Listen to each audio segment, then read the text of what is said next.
Yeah, anytime we get a chance to have Matt Baines on, I mean, I think he's got the record for appearances. Probably guest appearances. Yeah. 2 of his own episodes, plus he did something with Girdler. Yeah, and then his brother. Dynamic Warrants. Oh, and his brother. So 4. And Will Chesney, both his episodes. 5. Wow. No. Bill Chesney, and also he was there for Darren Luera's episode 19. 6. Yeah, the dude's been on quite a bit, and just Be the Matt Baines show instead of the Bridge and Divide. What a face for radio too. I mean, yeah, he does. Well, imagine having him and his twin here. That was actually cool. But it was. I want to kind of we'll start with episode 5 is, and we recorded 5 and 6 in the same sitting. And right before him, we recorded Lieutenant Bob Owens for number 4. So Baines came in and caught the tail end of, we recorded 3 in a row. And that was ignorant. I'll never do that again. That was not my idea. It was somebody else that was on the show. It was their idea. But anyway, so Baines comes in and listens to the end of Bob Owens, which Bob had a great episode. Then we take like a 15-minute break, have to really shift gears from Bob Owens to Matt Baines. He sits down, and then we kind of like have a flow for his. And that's back when we were not even really doing the artistic type of intros, you know? We didn't even have good recording. Oh, it was terrible. Okay, and then we'll get into the sound on that one. So the sound on episode 5 and 6, especially because Matt would sit so far back in his chair, and Misty and I, we're just too engaged in the story. He's sitting back, he's getting too loose, he's sitting back and he's rocking back and forth, and we're just sitting there staring at him, listening to the story. I don't know what I'm looking at with the sound.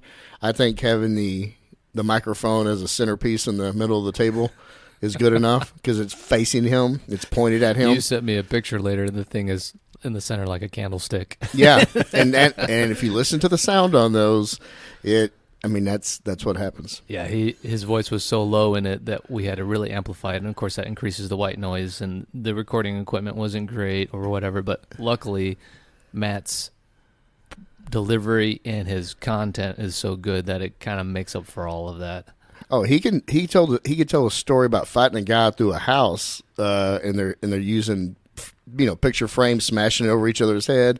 He tells a story about the dog walking and shit coming out as the dog is walking, and it sounds engaging, and you understand why we're sitting there hypnotized by this man's voice and his story. If Matt knew how to read, he'd be really good at doing audiobooks. He would. No, he would. He could do the the Lonesome Dove series. That's would be exactly perfect. what I was thinking. Just any Louis L'Amour books, those old westerns. Louis L'Amour. Listening to him complain about work every day, it's just like I just enjoy listening to him talk. It's everything's colorful. Like there's nothing that's just a normal statement with him. It's like everything. It's got the lingo, the slang. It's got some colorful edge to it. It's entertaining. Having him and Garrett Hellinger just go back and forth at each other and just have a conversation, and it's like being in Theo Vaughn's head. Like they're just so random. Well, we're going to put this on the front of episode 6, which is his part 2 was actually recorded in one sitting. We just cut it in half. Is that Electric Boogaloo? It's not Electric Boogaloo. It's Facing the Dragon. It's about it basically picks up with 7-7 starting in his role and his participation. So it got to the end. And I just remember he got Baines has a very soft spot when it starts talking about survivors of mass casualties, and he got choked up. And I just remember him pausing, and he was like, somebody say something, and Misty and I had to jump in and kind of like lead him back on the road and finish it out. But episodes 5 and 6, great story. His story in 5 about being basically hijacked and kidnapped into a trap house with his partner, riveting. And the sound was shitty, but his storytelling is so great. I cringe every time somebody brings those up, but the stories are so good. It made up for the crappy sound. You know, he could literally tell you what he had for breakfast and walk you through just waking up in the morning. You're like, God, that sounds cool. Yeah. Yeah, I mean, and the guy's always been a shit magnet on the police department, so he's never at a loss for stories as well. So, no, and he's kind of the in case of emergency break glass type of person, and definitely he came on for Darren Luera's episode 19. He was there for Will Chesney 20 and 21. And then he was also back for episode 29, the Dynamic Warrants episode. So we that episode, he went first, and he covered the narcotics side with Girdler, Sergeant Girdler. And we wanted to talk about all the different warrant types that narcotics and SWAT use, and for different reasons. Like when he's narcotics, you're doing it as part of an investigation and more of a preserve evidence role. And then we had on Matt Smith for a follow-up to that he talked about SWAT's portion of it. Well, the funniest part about episode 29 with Matt is whenever I put him and Girdler both on the spot to what gave us the definition of probable cause. And anybody wants to go back and listen to some comedy of two very senior detectives, longtime detectives, fumbling. It was like Wasn't Girdler just long and rambly? That just kind of like it totally made no sense. Yeah. It was like word salad. Yeah. But if you listen, and then finally I ended up blurting it out. But it's some hilarity. But yeah, there were always fun episodes. And then when Matt came back with his twin brother Scott, he was kind of jealous because we actually had the good mics then. And listening to both of those guys and both of their perspectives, especially when it come to what he knew his twin brother was involved in on 7/7, it was pretty special. That where I call it facing the dragon, and when we bought dope as a new detective, that was always the thing. If you went in a trap house, made your first UC buy, that's facing the dragon, and you can apply that to different situations. And these guys were different situations in police working on the way I like to say it, they were freaking facing the dragon, man, blazing was right up in there and into this gun battle. Let's just be honest, but you're expected to rise to that occasion, and man, I saw so many people that did, and it was inspiring. And I pushed into that lobby of El Centro, and it looked like one hell of a shootout had gone on inside the lobby. All the glass was broken. There was glass everywhere.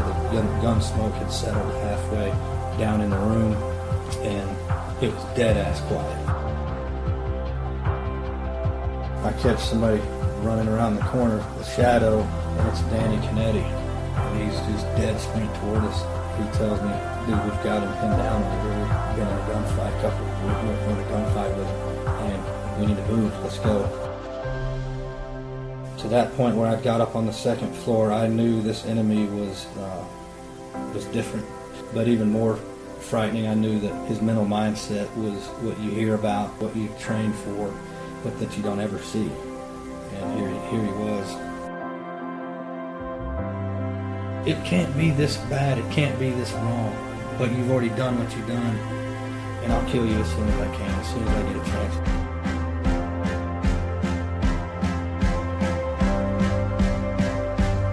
You're listening to the ATO Bridging the Divide podcast, brought to you by the Assist Officer Foundation. Since 1999, the ATO has given assistance to the first responder community, and now we want to give a platform to hear their incredible stories. We also want to hear the stories of the many people that support us. Our community is small, but it's strong. We have differences. We don't always agree. And we all make mistakes. But together we can grow, we can heal, and we can learn from those mistakes. And together we can bridge the divide. All right, welcome back to the ATO Bridging the Divide podcast. This is part 2 of the great Matt Baines. His first episode was so good, we didn't want to cut it short. And we want him to tell the story of his involvement on 7/7, 2016, Dallas, Texas. Yep, thanks for having me back, guys. It's an absolute honor just to be able to share it, be honest with you, and hang out with you guys. So I think it's probably appropriate to kind of set the tone for that massacre that we had. And, y'all were here. 2016... in general was just a very, very brutal year for law enforcement. It's kind of stayed that way since, but 2016 was in my opinion, from my experience, especially from a uniformed officer perspective, when we really started noticing a change in the tides, whether it was politically influenced, or which in my opinion it kind of was, but even the citizen, because the politicians really started becoming just heavily involved in police incidents, and it just hasn't really been the case in my 20-year career. And we started really seeing us police officers being judged by presidents and politicians and people who have really no business or no insight on what a law enforcement career is, or what a police officer does in general. And that really, in my opinion, again, you could see the tide starting to change, and the public in general started looking at law enforcement in a negative, less respected sort of manner. And it incited resistance and non-compliance across the United States. And that, we had the Black Lives Matter protests going on, and that kind of set the stage for the tragedy, the biggest tragedy in my law enforcement career in the history of my 20-year career in our nation. And so that there's the tone for you. And I think the police department had done their due diligence in vetting this protest group, and they were seen as a low threat level. And in general, the protest was a kind of I think DPD put on a clinic, put on a show for the rest of the law enforcement agencies on how to provide and protect for these people that oppose us and oppose law enforcement, oppose law and order. And we, it went off without a hitch until the very end, where the lone gunman changed everything. And so that night, that evening, I was assigned to a tag beat, the hot beats where you're supposed to be present and just deter crime by standing there in a uniform in a police car. Works wonderful, as we all know. But so we weren't actively engaged in the protest. Had we been assigned to the protest, my personal belief is things would have been a lot different, because when SWAT is assigned to something, they're going to be all over it, and you're going to have a lot of preventative measures. You're going to have overwatch on the rooftops, you'll have snipers, you'll have surveillance, you'll have react teams, you'll have everything staged and ready to go on the X. Could have had a very, very good quick response to any sort of critical incident that may have occurred, but we weren't. We were on tag beats. And so the radio, I'm sure you guys have all heard the radio traffic, and it was horrible, right? The assist officer goes out, and then they kept coming out. And it was, I'm thinking, a group of people, and I honestly didn't even necessarily relate it to the protest. I thought it was more like a terrorist attack, because we had shooters in the parking garage, the Omni, El Centro, the streets.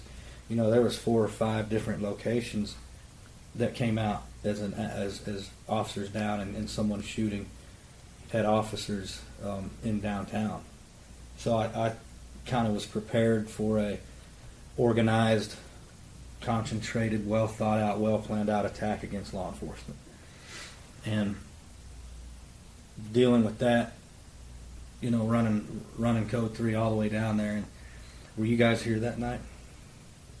And remember, it was just kind of getting dark, and you remember the red and blue lights that were just pouring from every direction into downtown. It was epic, man. It was, and you're worried about, because some cop's going to come out on 2 wheels right in front of you, and sure enough, so you're ready for that. But you're also preparing for a battle, because that's what's going on actively in the streets, and you can hear it on the radio. And so that's what I did, was just get down there as quickly as I possibly could.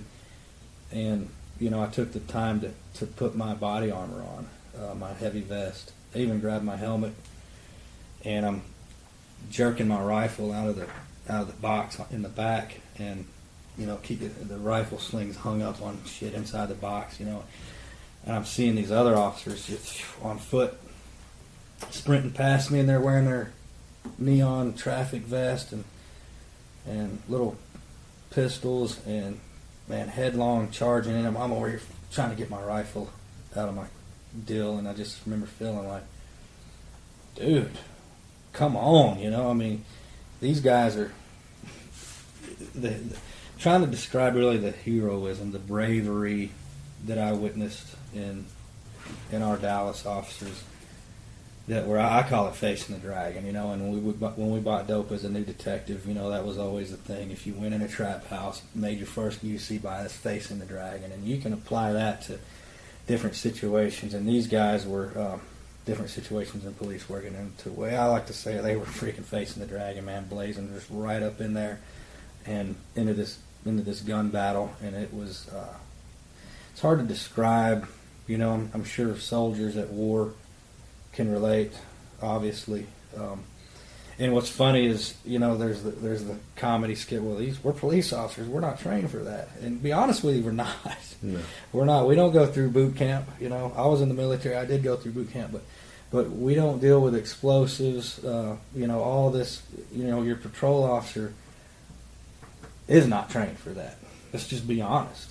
But you're expected to rise to that occasion. And man, I saw so many people that did, and it was inspiring, and it took any doubt away from me on slowing down or backing off my speed, because man, I charged up in there just as hard, but behind them, and when they see the SWAT show up, Misty, they'll part the seas and like, oh, you got it. I'm like, who, me?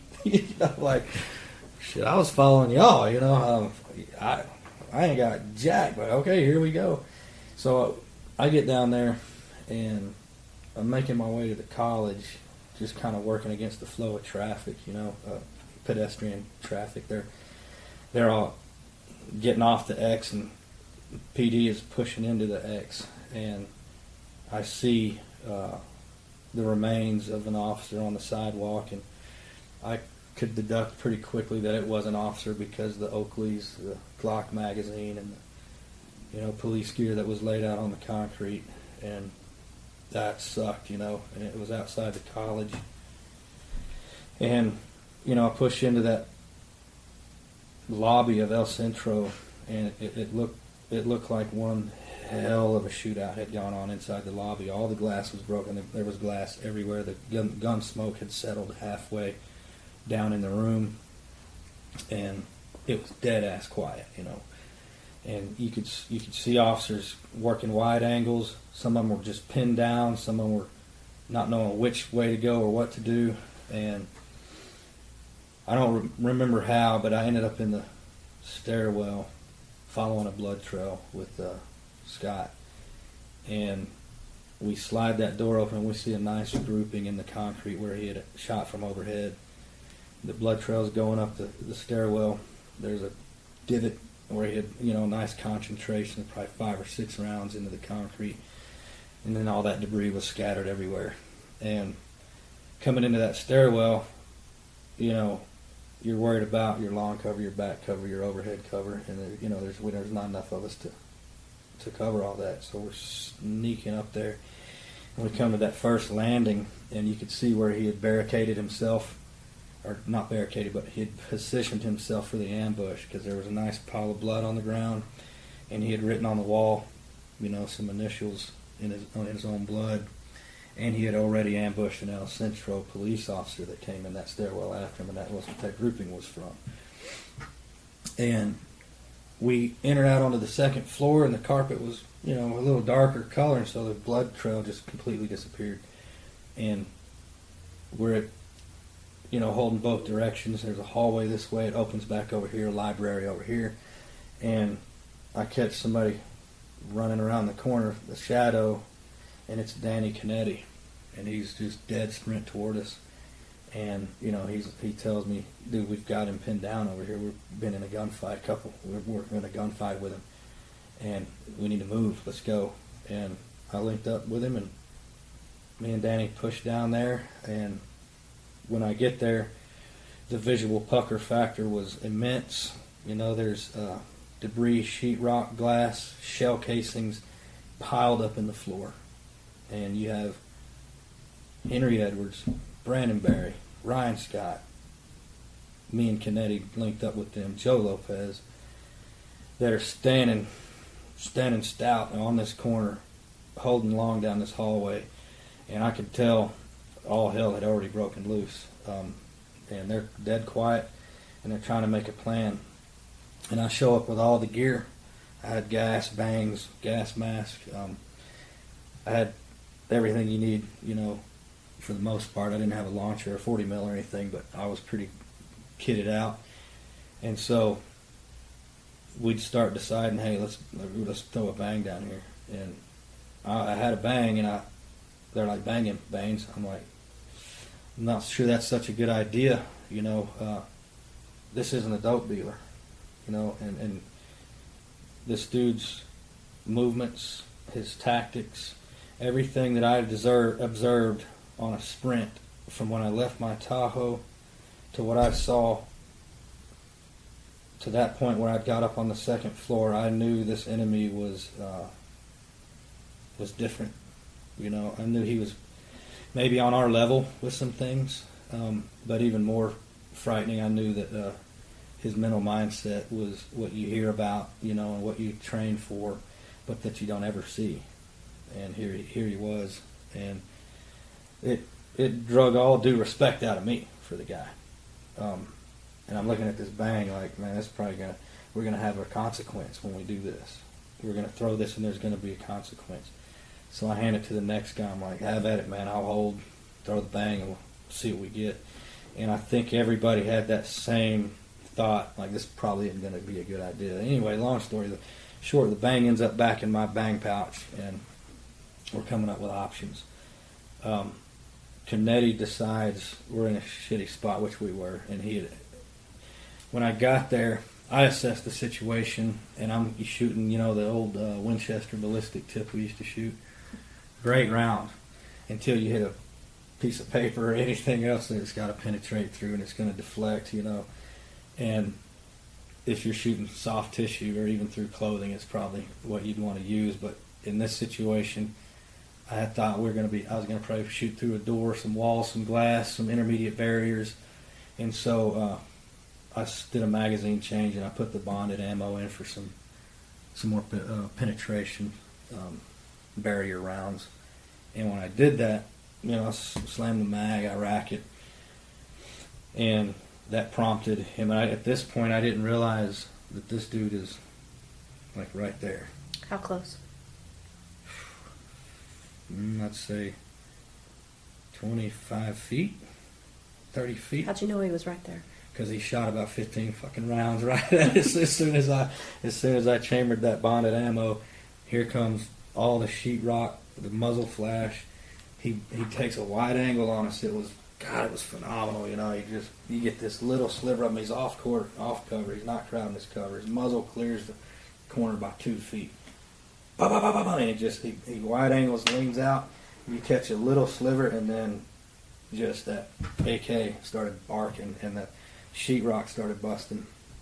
And Brandon Barry's holding point on him, and scared the hell out of me. Like I physically jumped, and they didn't flinch. And I'm thinking, like, why did I have such a reaction in these dudes? But so I'll tell you why. Is because they had already gotten in a couple gunfights with them, and they were kind of acclimated. I'm just kidding. I think it's just because I'm a bitch, and they were, But that's what I say. It literally just scared me to the point where I jumped like you wouldn't believe. Anyway, I was just kind of more of a testament to them that they were dug in, man, and they held that and didn't even flinch. I've never seen anything like that. It's pretty badass dudes, really, is what I'm trying to say. But so Kennedy's like, we're all in agreement that this sucks. We're in a bad spot. I was the only one that opposed moving because we were going to give up our line of sight and pushing into this stairwell. When he pushes down on us, first of all, he could escape because the way the building was designed, he could either leapt across that hallway, and there was an elevator bank right there, and now he's on the loose again. He had two options: leaping across the hallway or pushing straight through us. So he was kind of trapped. And if we gave up that hallway, that's it. I mean, hopefully he pushes on us as opposed to getting in the elevators. So we were kind of debating that. But when that other volley of fire came through, they're like, yeah, we're out of here. And so I took point. I said, okay, I'll hold. Y'all push across, and I'll hold. And man, as soon as they pushed across that dead space to get into that concrete stairwell, me and this dude went at it. And I had just qualified. I had rifle calls that morning, and didn't clean. You know how sometimes when you're in a hurry, I didn't clean my rifle, but I dumped a half gallon of lube on it, you know, and so the first 5 or 6 rounds are just fireballs and smoke because it's got all that wet lube on your bolt and it's burning off down your barrel. And man, I saturated the whole. We might as well have banged him because there was that much smoke that I put down the hallway, and of course his smoke and so it got real hazy in the hallway after I let loose with that rifle. And Did you have a sight picture? I had the same. He did the little bitch move where he sticks the rifle around the corner and just starts banging the trigger. And I see the muzzle flash clearly. And so I pied out a little more than I probably should have, and just started walking, boom, boom, boom, this way into the corner, into that sheetrock. And just one round after the next with the penetrator, with those bonded rounds, you know. And he stopped shooting. Never shot another round after that. And, you know, I was kind of telling you guys earlier about the physiological effects, you know, your auditory exclusion, and that's what I had again, you know, and I was kind of deaf, but man, I could see our smoke meet in the hallway. I could see my gun smoke and his smoke meet in the hallway literally, and they had momentum and they twisted. And so then I'm getting all psycho on myself, and I'm like a little kid thinking the boogeyman's coming. I'm thinking, oh my gosh, he's gonna run. I see this vision. Mm-hmm. He's gonna run right through the smoke behind that muzzle flash, and it's gonna be the last thing I see. This is it. This is where I'm gonna die. And I'm just gonna hammer down until the end, you know. And you start thinking, man, what's this gonna feel like? Because it's an active gunfight, and I've got sheetrock in my eyes, and I know one of these are gonna hit me. It's just, you know, because why wouldn't? How are they not gonna hit me? I'm standing here. And he never pushed out. And then my hearing fades back in. I think Danny Canetti did a very good job because he said they were yelling at me, Baines, you got to move, you're going to die, you got to move. And I wasn't responding because I'm locked in. And then they started the name calling. You know, some pretty colorful names that he called me. And I look over there like, what the hell? And he's like, and his face is like, I could tell he'd been chewing on me a while. You gotta move now, you're gonna die. And so I unassed from the corner, I bailed into the stairwell, and right about that time we had put a robot in that hallway, and we had the transmitter in our hands, and so we didn't give up visual. So we held the hallway with a robot. Could you see him? No. We didn't want to get the robot close enough to him. All we were cared about is if seeing a flash picture if he jumps across, or getting ready if he came and he pushed down on us. Because without that visual, it would have been coming around the corner. It would have been face to face, and whoever gets lucky survives. And you know, probably one of us at least would have died on that type of deal. And so we used the robot as our eyes, and then we started the conversation with him. You know, and man, this guy. I don't really know how to, you know, I don't want to seem over dramatic but I don't know how you can in a situation like this. I mean, it was a dramatic situation as you can have on planet Earth. I mean, it's an active shooter. You know, what's besides a hostage rescue? I'm going to ask you, Misty, what's more dicey, an active shooter or a hostage rescue? What do you think? Dicey? Dangerous. Active shooter for me. I think in your situation right there, yeah. Well, I don't know. I think it's right there. You know, when you got somebody committed that I'm going to kill my own children, and you got to push in that room on that person, that's almost a no-win situation. An active shooter who's that committed mentally, it's a no-win situation. So to me, I just tactically, I don't know. It's as bad as you're going to get. An active shooter or a hostage rescue, you know. And I don't Did you know have where that warm whiskey feeling you described? I did when I started looking at that smoke kind of circling around itself, and the muzzle flash slowed down, and I could see sparks, almost like a kid, you know, when you played with the sparklers. And so I asked my buddy, Lee Bollinger, you know, who's my ballistic expert. So I called Lee up and I said, "What's with the sparks, man?" He said, "That was an AK. That's a 21 caliber. It was not an AK-47." And me and this bad guy, we discussed that. Actually, we discussed his weapons platform. So he's an AK-74. It's a steel core, copper jacketed round that he was shooting. And so if you see the video of him out in the street shooting all those sparks, is because that steel core is hitting the concrete. And that sucker's moving so fast, and it was hitting sheetrock, drywall, and the aluminum framing and steel studs within the building. That's where all the sparks were coming from. And I remember being so distracted by these sparks that were zipping all over the place in the hallway. I'm like, what kind of magic shit is he, you know? And I was like, whatever this is going to get my ass. But Whenever you're talking to him and he's describing his weapons, and you're realizing what you've already kind of figured, this isn't your average right. street criminal. This is somebody that's well prepared. How did that make you feel when you were hearing him discuss weaponry that you know Sure. about yourself? Well, his vernacular, even, you know, I asked him, I'm like, dude, I know you're bleeding, I know you're shot.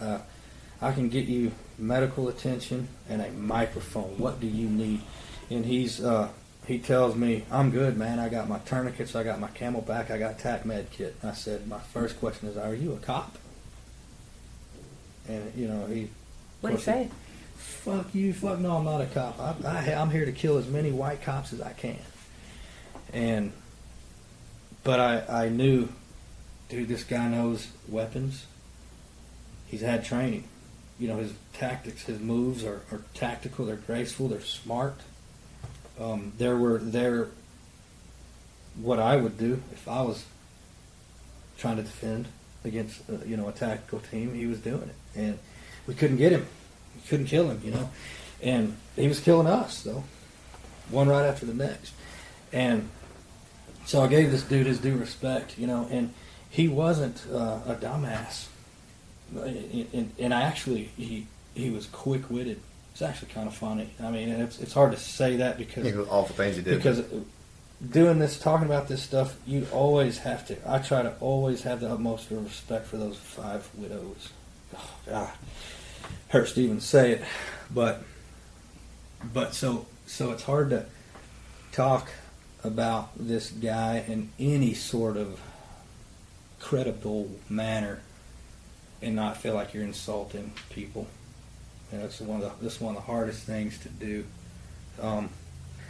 But yeah, Look at, I mean, you're giving him credit for being a formidable adversary. yeah, More Sure. than most people would encounter in a lifetime or ever. Yeah. Unless you're in combat with going against other soldiers that are trained. right. This is so unique in policing this type of bad guy. This isn't the guy that's driving up in a maroon Honda, you know, or just Right. you know, I mean, Exactly.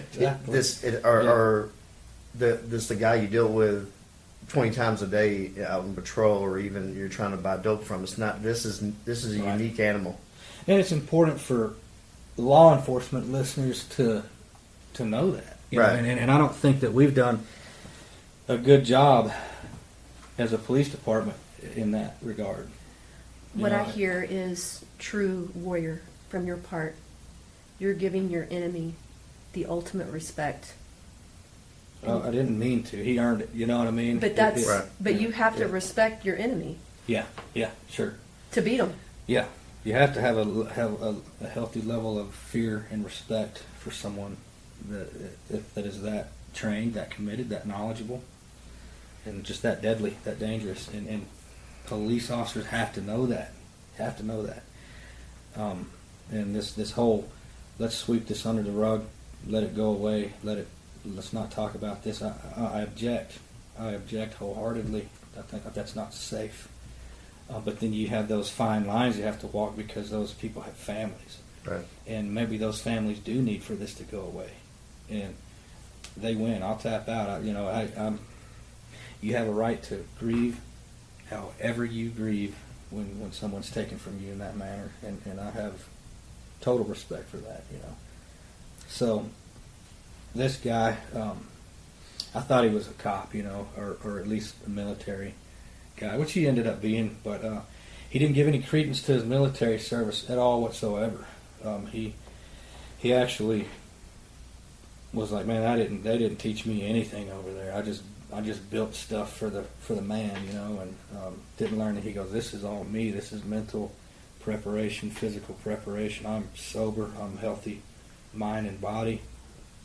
And then he would just scream, Black Power, and I mean, everybody would dump their safeties when he would do that. It was like, here we go. And the pucker factor would heighten, and we're ready for the charge, and we talked for 30 or 40 minutes, Canetti talked to him, Brandon talked to him, I talked to him, we talked weapons, he got into, when Larry Gordon, lead negotiator, got there, when it drug out for many hours, 3 or 4 hours, they had, a very long conversation about philosophies, religions, beliefs, and, he would sing, you could hear him singing songs, and it was, it almost helped me in a weird sort of way because he wasn't taking this very serious, in a sense that he's down there singing a song.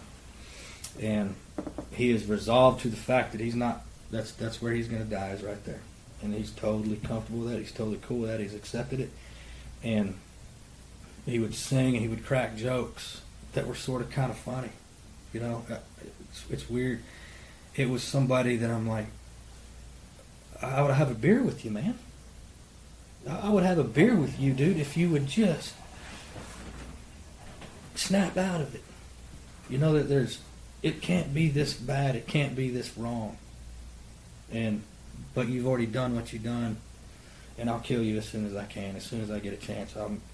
But in any other light, you could be friends with this dude. That was the impression that he gave me. Yeah.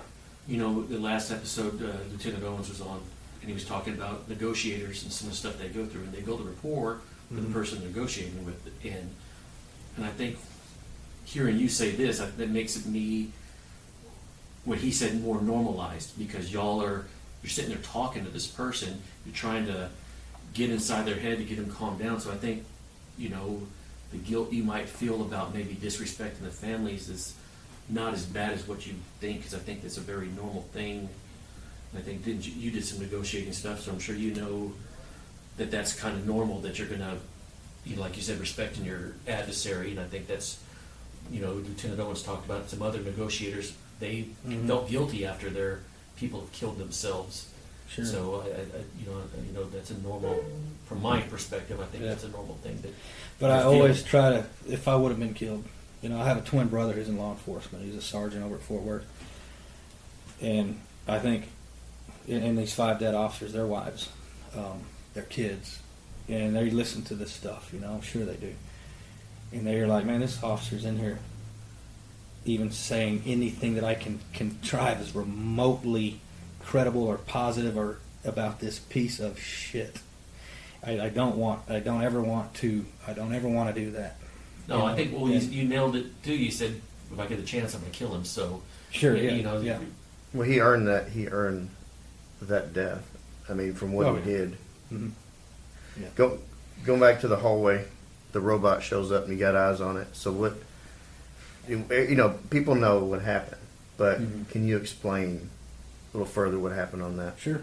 So the robot we were using for surveillance basically was just a small throwbot robot. It was, it didn't have any sort of capabilities other than kind of cruising around and with a camera on it. We got the big robot, and we got it all geared up in our explosive breachers. you know how big critical police incidents, the details are always going to be different on who you ask. So Sure. all I can speak for is what I saw and I heard from standing there. Right. Whether it's even entirely accurate or not, but I know what I saw and what I heard. The robot bomb plan idea was hatched from Marshall Milley, and he said it in a manner that I laughed. I'm like, dude, you've been watching some damn cartoons, man. We got to send a bomb down there on a robot, and boom, okay, dude. And then, when my reaction to him, he kind of shrugged and was like, like I hurt his feelings or something, How do you say it? Our faces are like this, we're both trying to hog primary, Okay. We're sweating on each other. And he had showed up after we pushed into the concrete stairwell, and he's like, the dude's down there asking for a phone. And Marshall's like, shh. Y'all know Marshall? Oh, yeah. He's like, man, if this dumbass is asking for a cell phone, we ought to just blow his ass up. And that's how he said it, Okay. He said it just right there, without even missing a beat.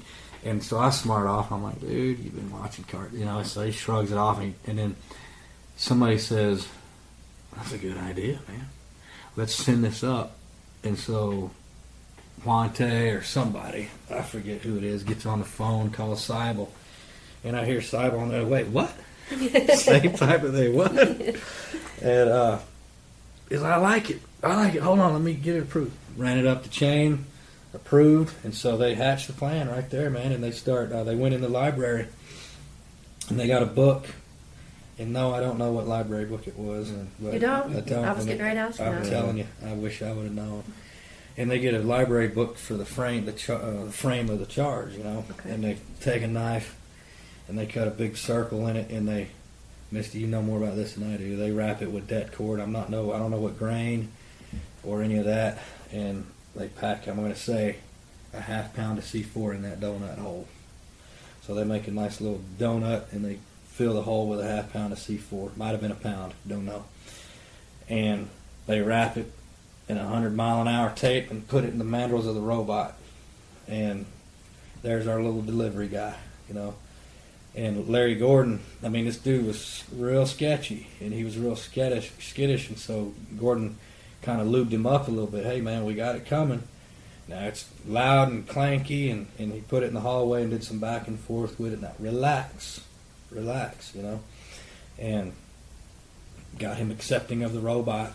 And Johnny Five goes down the hallway, kind of does a little bit of a wide angle, and there he is, proned out, battle position, sniper prone position on the ground, looking at the robot, studying it, and then they go to detonate. Short count. Ready now. Nothing. Nothing. Well, Nothing. what's going through your mind? Oh, shit. And we had already pushed down off the stairwell because we didn't know if we were going to drop the damn college down on us or what, We didn't know how bad, and we're close. So we needed to get some distance to protect ourselves, so we gave up everything. And we hear, ready now. Yeah, I can't remember if it was been too many years, but out of nowhere, it wasn't in conjunction with any short count, just the boom, that low boom, that thump. And then you hear tap, tap, tap, tap, tap, tap. And we're like, damn, he escaped. He created enough distance, and he got out of there, and now he's shooting again. Which was not the case. After literally the dust cleared. Did you guys see that place up there? I want to go back to when Johnny Five rounded the corner, and you see him laying there proned out, staring right at it. Mm-hmm. What was on the screen is what you're looking at, right? Yeah. I heard that you hear the thud, and you still see that same image. Frozen. Because it's frozen. That's Yeah. the last image Right. that once the bomb went off. Transmitted, And that it was frozen. So some people were kind of, what's going on? What happened? Right. Yeah. Yeah. There was 20 seconds of kind of panic. Oh shit, we've fumbled this one bad. Right. He's on the loose. Everybody. But we had so much perimeter with gang unit patrol, narcotics. Everybody was locked down, so everybody was waiting for this target to present itself at any second. And we pushed down. Chris Webb pushed down and gets a visual on him, and I think they might have even breached a hole in the wall and peeked through the wall, if I remember correctly. and they see him doing the death rattle.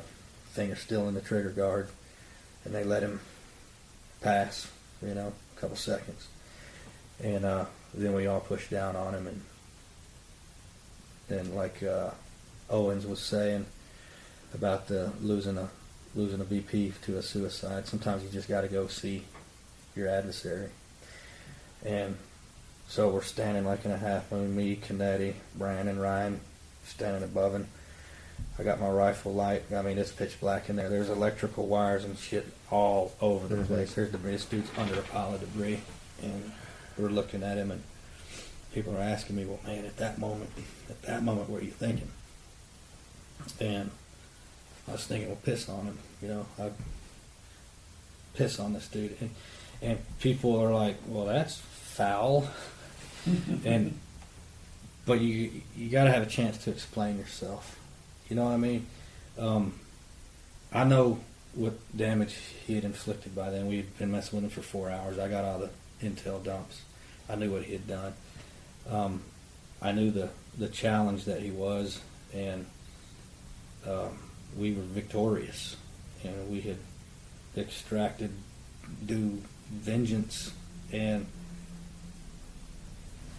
tell me if I'm wrong. Yeah, I just, it was... Here, take this with you when you go down there. Yeah. Those were double fingers. Y'all couldn't see that, so he gave I just want to say it. People are like, you want to pee on him? It's like, it's not like that, you weirdo. It's a different. And if you don't understand, then you probably won't. You probably won't understand. Right. But it was. I know I'm going home. I know my boys right here. We're going home. I know this is over, and that's really when the difficult part starts, to be honest with you. When you start hearing the stories of these people left behind and these families. And, I didn't go to any funerals because I couldn't, After Norm Smith's mother, I can't be around people when officers are lost. I can't be around. The grief. I can't do it, man. Mm-hmm. I don't know, weakness. Whatever it's called, I can't do that. I didn't go to any funerals. I've had very limited contact with any of those family members, and I hope I don't know if anybody else has or has not. To me, it's just too difficult to, I got 3 teenage boys, and everybody wants to talk about, July 7th, but, talk about those families and those officers while you're at it, you know what I mean? Right. And because that's the tragedy. It was an epic, historic event, but those families were changed forever, and in such a cowardly, chicken shit manner, and so you always got to take the time to give that part of the story, I don't know how they've carried on. I think of my family without me. And I don't know. Somebody say something. Well, you've taken us from an 18-year-old kid in the Coast Guard all the way to this point. You've taken us through a foot chase and fights and trap houses and buying dope and flip-flops and being trapped, and then now we're here. So this career, things build up. Sure. Yeah. And at some point it has to go somewhere, and so how do you cope? How do you process it? How do you finish? There's a lot to the Matt Baines story. I had a buddy in high school commit suicide. And oddly enough, I had a roommate in the military who shot himself in our living room floor. And then being a police officer, you go to these suicides, and then being in SWAT, you go to the VPs. And I've seen, 100 people not being able to cope with life, and take suicide as an escape. And I see what that does, how unfair, how absolutely selfish that is to do. And so I'm not going to go there. I'm going to cope with my life. I'm going to man up, and I'm going to deal with what situations I need to. Because look at these other people. I know people who have handicapped children who daily life is a absolute struggle. My boys are healthy. My marriage is strong. I don't have any complaints. So just because somebody tries, I get in a fat ass death match or a gunfight or get held hostage, man, I'm blessed. And I look at these people through life's events, deaths, illnesses, tragedies, birth defects, that daily life is a struggle. And I'm not going to be a bitch, under any circumstances, because of I see people that have legitimate struggles, people that have legitimate loss. And so that's kind of my motto, and that's what I try to teach my boys, to be men. And that's how my mom, bless her heart, she's like, God, you've been through. I'm like, Mom, I really, on a relative scale, I've just had some crazy stories. I've been hit in the head with a brick, stabbed, this and that, the other thing, but I hadn't been shot. I'm not gimped up. I'm not wounded. I have my mental faculties. I'm good. My family does, and so it's not. Once you start feeling sorry for yourself, look at the guy next to you. You see some real struggles sometimes, and that's just kind of how I've learned as a young man. What suicide and what when you give up, what it does to the people that are left behind, and what the people that love you. And I ain't gonna go there. I got too much for my family, my not only my wife and kids, but my brothers, my mom and dad, to not be able to cope with life. So anyway, You have so much experience to offer, and you have young patrol officers listening to you right now. And I'm sure you've changed as a person throughout your career. Give them some advice. So, 2 ways I've kind of changed through this, professionally and personally. My brother helped me with this because that's a hard question, and you guys had asked me that earlier. How has this changed you both professionally and both personally? I'm like, I don't know, So, and my brother's like, dude, I got you. I can tell you exactly how, because we talk daily, And so let me kind of read some of the stuff he said. Professionally, it puts the job into perspective. What's a big deal and what's not? It makes you able to take things less serious that are not as serious and focus on the more violent crime and evil people, not your normal everyday folks with expired registrations and whatnot. Which, to me, again, going back to way earlier, I became a cop. If I wanted to write tickets, I would have worked for Plano PD. Sorry, Plano. Sorry, but I had to do it. Or I would have gone out to Irving or whatever. I ended up here in Dallas, and I found out early in my career that I want to be a real cop. Again, that's not insulting people, because there's a lot smarter people getting paid more than we do as Dallas officers out. Writing tickets to the taxpayers. But that's not me. Personally, it made me less trusting of people in general. It can separate you from your everyday man, especially, regarding some of these millennials, or whatever you want to call them these days, these spoiled people that have never suffered a hard day in their life, and they want to criticize our law enforcement, criticize our soldiers, our military, and they hadn't had a day one of being in the trenches, of making any kind of sacrifice, but they're going to get on Instagram, whatever, TikTok, whatever, Facebook, and just be the loudest, most ungrateful little people, American citizens that they can be. And it makes me feel sorry for the generations of cops behind me, even our soldiers that have to deal with this, with these policies and procedures that have been set in place that are just so basically anti-law enforcement, really. And it's our own people doing it to ourselves, bending to the media. And so I'm here for the officers. And don't get me wrong, I'll still do whatever I got to do for a citizen out there, a person in need. But I'm here for the police officers to make them hard to kill in July 7th or on an op, running a warrant on patrol. It's obvious you're passionate and you invest so much in training. Yeah, that's what I do. That's what I do. I'm a trainer, and no, man, I love these guys that I work with.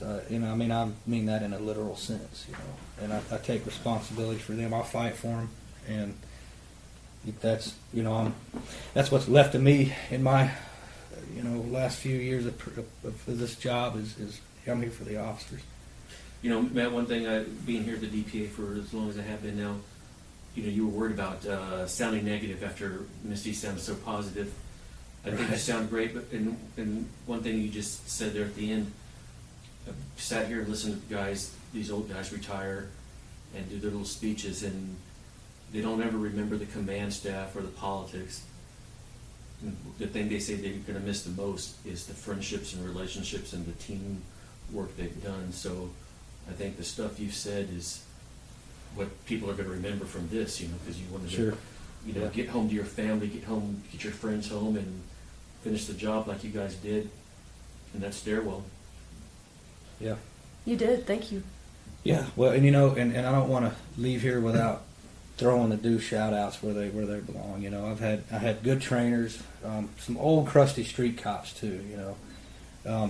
Some of them with horrible reputations that I just love them to death, and we're talking the 20, 30-year-old street cop patrol officers. Lee Bollinger comes to mind, Carl Wackel's up in Narcotics, After July 7th, 7 o'clock in the morning, I still hadn't slept.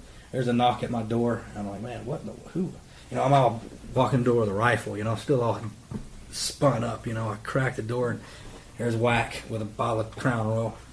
Pushes right past me. As soon as the door cracks open, he just pushes right past me with a bottle of whiskey. He's like, I ain't leaving till this is empty. And so we went to my kitchen table and we talked, and that was an incredible thing that he did for, a friend in need. And True friend? True friend, yeah. Garrett Hellinger, he's another one. Golly, that dude taught me about patience and discipline and just being smart, thinking smart, and I've just got a lot of mentors and I'd say idols that when I need guidance, my twin brother, I got plenty of people that I can call and rely on, and I want these officers to realize they do too. And it's sad how when you get in a crisis and you think you don't, but you do. You just got to realize it. Matt, I want to ask one final question. What you would tell a recruit that's in the academy right now, what can they do to prepare for what's out there, to learn from what you've experienced? I would tell them, if you want to get deep into this job, it's there. You can do that, and I highly encourage it. Mental and physical preparation is, I can't put yourself in situations. So when you are in that situation, you will have a game plan. It's just like running through a fire drill with your house. With your family, your household, in case a fire happens. Oh, damn! I've been here. I know what to do. And from an undercover perspective, that's extremely critical that you have to do that. But from a patrol or any sort of law enforcement perspective, it needs to be totality, on duty, off duty, with your family, with your wife, have verbiage, know what to say when you call 911, know what your partner is going to do, rehearse these things, and you'll be ahead of the curve when a violent encounter occurs, and you're not caught behind the curve, like, what do I do? And just in a complete state of panic where your first reaction is going to be dive under the table as opposed to react, Train hard. Firearms. I can't emphasize firearms enough. Firearms training. And this job sucks, man, with all the extra jobs and everything. It's so easy to get out of shape. It is so easy to be an out-of-shape police officer. You can't save yourself when you can't go at least one round before cover gets there. And I would say mental, physical preparation, mental rehearsal, is my best advice to give, and you'll know what to do when the situation comes. It's just whether it's up to you to do it or not. Brother, I think that's a good way to wrap it up. Thank you. Awesome. Thank you for coming on. It was an honor. Man, your story is incredible. It's going to touch a lot of people.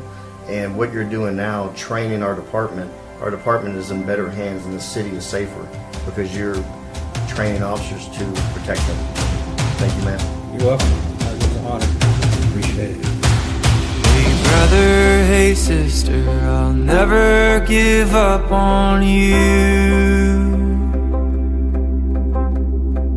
Hey Mrs., hey mister, I'll see this all the way through.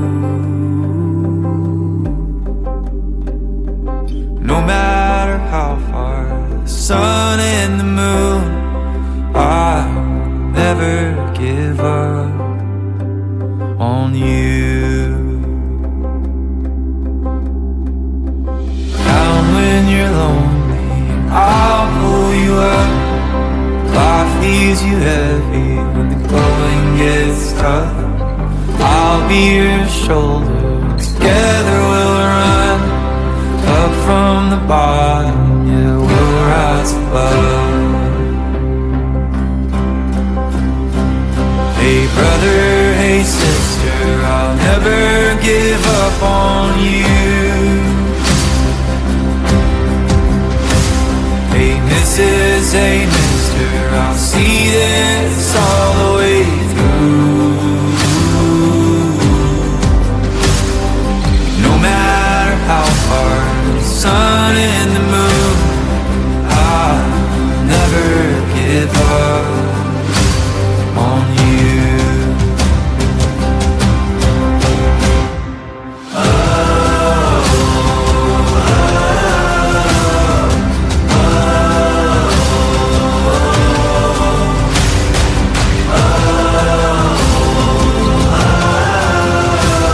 I'll never give up on you.